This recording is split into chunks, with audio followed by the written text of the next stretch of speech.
Welcome guys, welcome back to my channel. This video is going to be about my Mexico experience, the last part of it, leaving Mexico.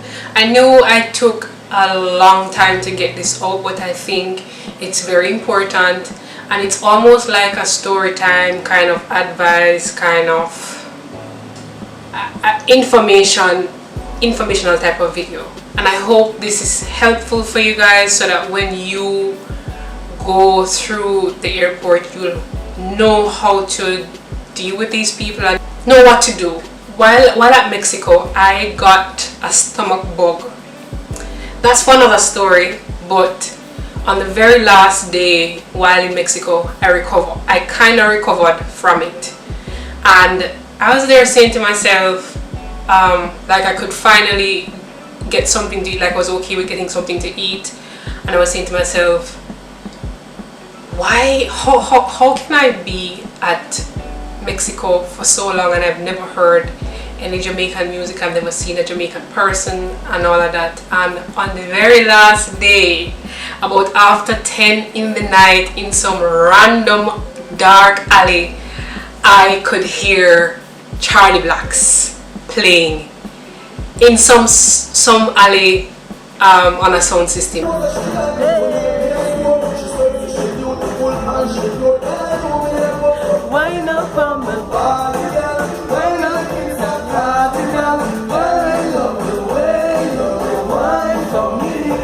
I could not believe it.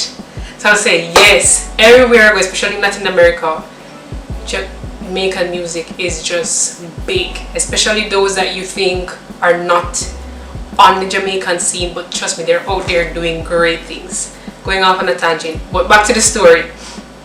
On the very last day, because I was going very early in the morning to the airport based on the time my flight was scheduled for, I chartered a taxi. I went in the taxi about after 4, I think it was about after 3 in the morning. And when I got to the airport, to the terminal where I was supposed to go, just before, I did self-checking because I always have it on my phone, and just before I went to the security point, the flight attendant said to me, or one of the people who check your passport, the person said to me, "Are you taking any drugs into the country?" I found it very strange, but I mean, I was like, how do I answer that question? Like, are you expecting me, even if I was bringing in drugs, would you expect me to say yes? Anyway, I told him no, and then I continued walking, but it kept pressing through the back of my mind. They were asking me about drugs. Anyway, my hairstyle was a little, I guess, it made me look like a teenager. I don't know, maybe that's why they had asked or something, I don't know. But when I got there, I went through security, went to the plane, and then I was on my way.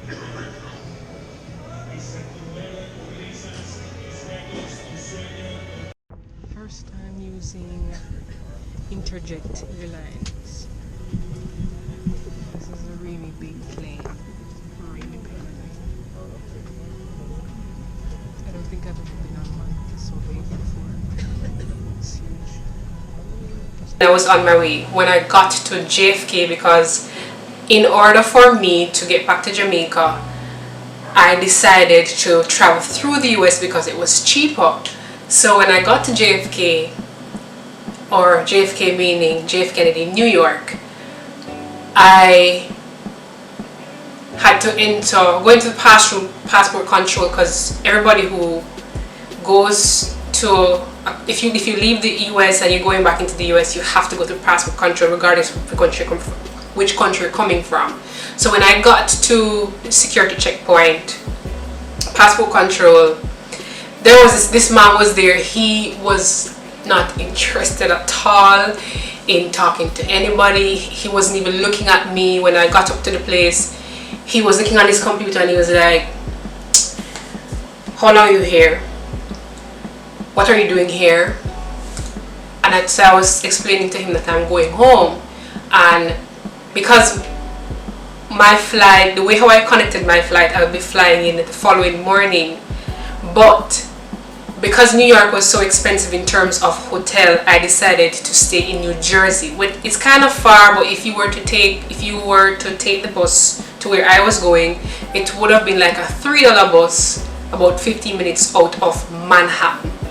But I mean, I guess to the immigration officer, it looked a bit sketchy for me to be landing in New York, going over into New Jersey, and I was only in the country for less than 24 hours. So for some reason, I guess he thought it was sketchy. I looked young. I'm coming from Mexico and I'm going to Jamaica, and you know, there's a notion, or there's a negative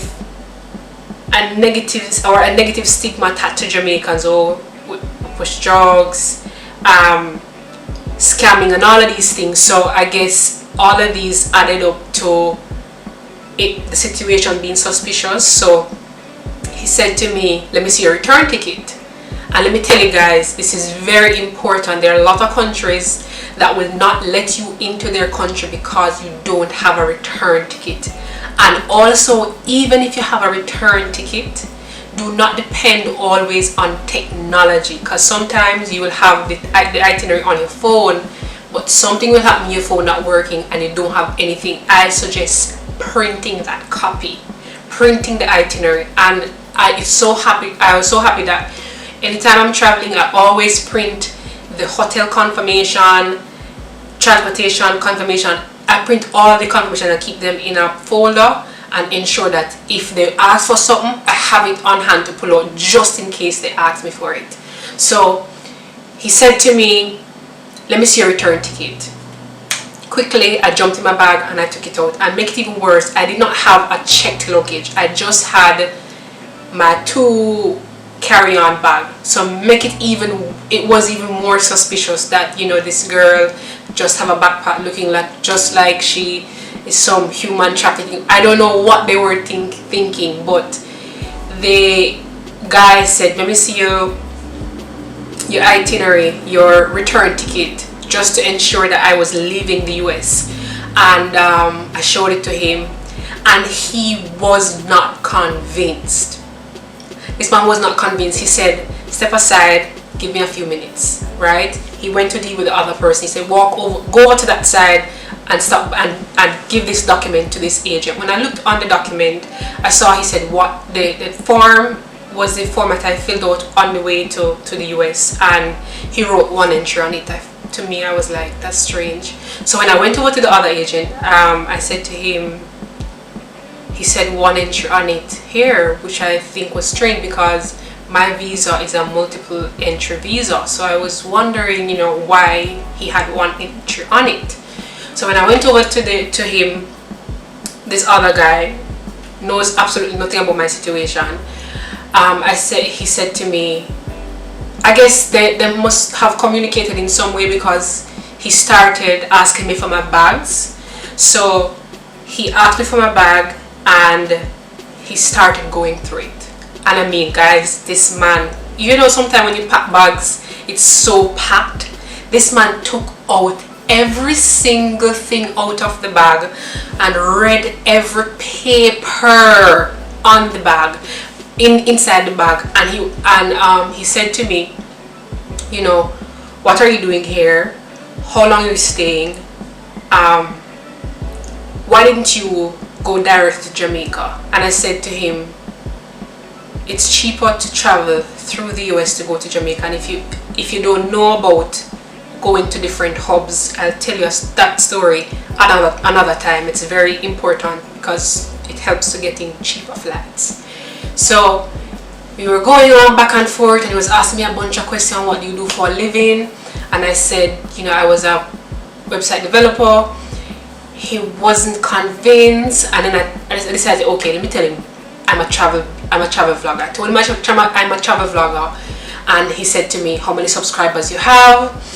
And at the time, I think I had 1,600, and I know that's not enough to say that you're a YouTuber or a travel influencer or whatever, especially when I don't get paid from it yet. So I told him, you know, I don't get paid from it yet, but it has potential and whatever. I was just trying to convince him to tell this man that, listen guys, I'm not trying to come into your country or whatever and do anything.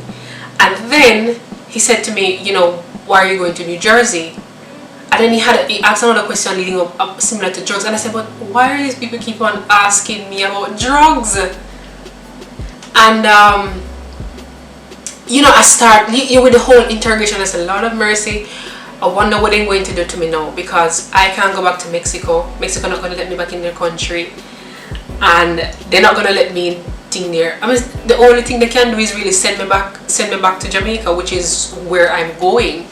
But I mean, you get so intimidated by the back and forth, the questions that they ask, and the straight face that they have. Like, there's absolutely no emotion at all. It's almost like a second interview at the embassy. And I was so terrified. Like I was saying, boy, I'm not come back here for a long time, you know, because I almost felt like me a breakdown, because a lot of people were behind me, and you know, they were looking to see, you know, I wonder what she do now, you know, did she do something illegal? And then because when they start asking questions, it's not like they're asking you in a secret room. They're asking you while other people are listening, so you feel even more embarrassed. When they put me aside, and after I told him I was a travel blogger, I have a YouTube channel, he started going to the second bag I had, because I had a backpack here and one at the back with the clothes and everything. And when he started seeing the cameras, luckily I brought I had the cameras plus my phone, and he started seeing the tripod and everything, and said, oh, the story checks out. So I was just myself say, okay, I could have easily just bring up my YouTube channel and say, okay, this is me and whatever. And he started asking me about cameras, I guess just to see if I really said what I don't know why, but he was saying, you know, he was asking me about the GoPro. He was saying, what's the best camera, what's the disadvantages and whatever. Because I have experience with these things, it was easy for me to just say, you know, this is better, this is the downside to this, having this camera and all of that. And it started, you know, changing a little, and he, you know, I guess was just understanding everything that I was saying, and I felt a little more comfortable. But I want to tell you that when you get the visa, it doesn't stop there. You know, a lot of people get the visa and they think, okay, this is it, I have access to the country, to the US. No, that's not how it works, because when you go to the passport control in the US, whichever airport you end up, I found that the New York one is like very brutal. It's not as bad as the Miami one, but it's almost like a second interview, because they are the one that have the control. If they're not feeling that day, if they're not feeling well that day, if they're having a bad day and they look on you and there's someone who they don't like, they can simply just say, you know what, I'm not going to give you access to this country, please have a seat on over there, and they can escort you into the plane back to Jamaica. I know this because I have a friend who it happened to, and he said that he was escorted by the security guards with a dog walking in the airport. Like, you know, they were saying, you know, with the situation, this is the situation. He didn't do anything wrong. It's just that his job certificate, it didn't approve in time or something of that sort. And they sent him back on the next plane back to Jamaica. You know, it wasn't his fault, yeah, but the way how they treat the thing, how they do it, it's just almost like you did something wrong, did something illegal. They escort you, carry back with it, because maybe, I guess they're assuming you might resist in some way, so they have the dog there and extra security for incidents that might happen. And then by the time you get to Jamaica, possibly they escort you and do the same thing, because that's exactly what happened to him. But when you get the visa, it doesn't stop there, it doesn't end there. That's not it. There's another process that they have to give you permission, and they have to say, okay, you can go, and they stamp your passport and send you off into their country. It's intentional to intimidate you, and a lot of people get terrified when they pass through. And you know, sometimes if your story doesn't check, or if you're telling a lie, they can see right through you. So once I was there, I'm telling you, I was there with this man for about 45 minutes, just trying to explain my story, telling a guy, I'm just trying to this is the airport I'm trying to go. It was a long process, and I was so terrified, and I was saying to myself, I don't want to go through this again. There must be some way to figure out how to not go through this again. And when I was about to leave, he came across an envelope in one of the bags that said a friend of mine's name. So he was saying, who is this? And it had money on it, as in. And the thing is, because I was going to Mexico, I didn't get any pesos in Jamaica. So when I went to the US, I wanted some pesos, and I went to a bank, but because I'm not a member of the bank, the fees, I would have gotten less money for it. So I asked a friend of mine to change the US dollars so I could get pesos, and the person's name was on the envelope with the money. So it even more looks suspicious to say, okay, I have somebody name in it, and it have $200 on it, and it possibly like somebody pay me to collect things, and they run the thing through some machine and whatever just to be sure, and dig up the bag, and after that they say, okay, you're free to go. And they did not help me pack back that bag. I had to pack that bag back myself. And I was there for another like 15 minutes just trying to figure out. I was just pushing things in the bag because I just wanted to get out of there. And once I got out of there, I felt like a sigh of relief. I just relief. I said, thank God.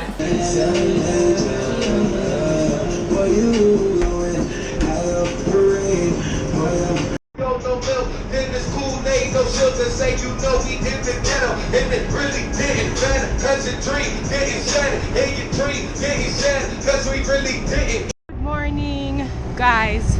I am super excited today because I'm heading back to Jamaica. Yes, I'm in Union City, New Jersey right now, on my way to the airport.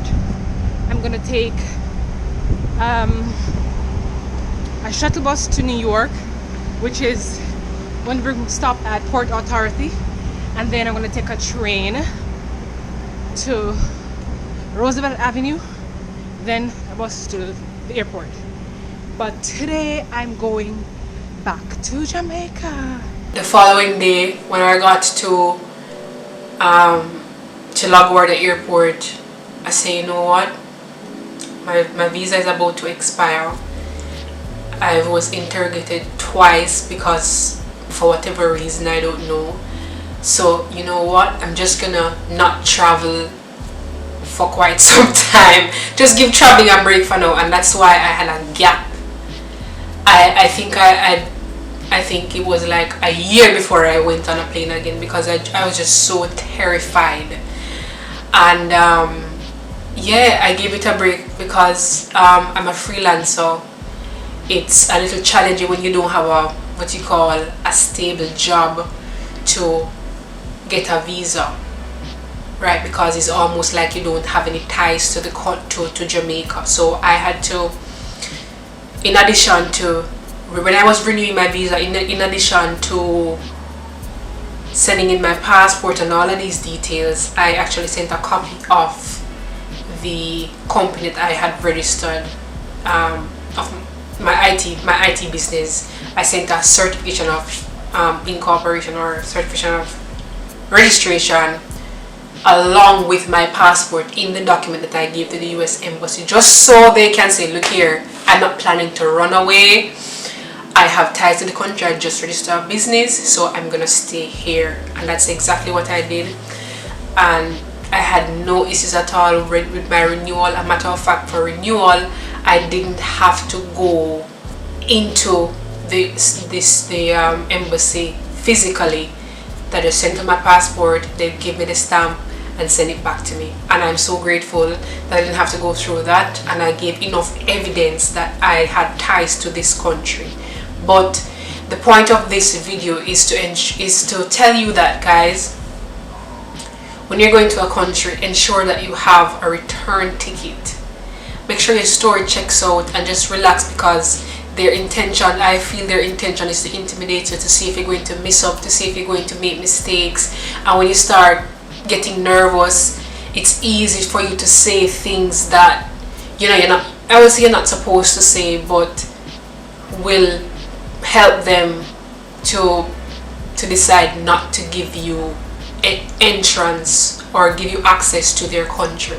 So I hope this was helpful, guys. Just make sure that you have your itineraries print up to this day. I still have a copy of them, a copy of a bunch of them. Especially when I come back, I have a bunch of copies, with all the printed confirmation, just to be safe, so that when the immigration officer says to you, let me see your return ticket, you have it.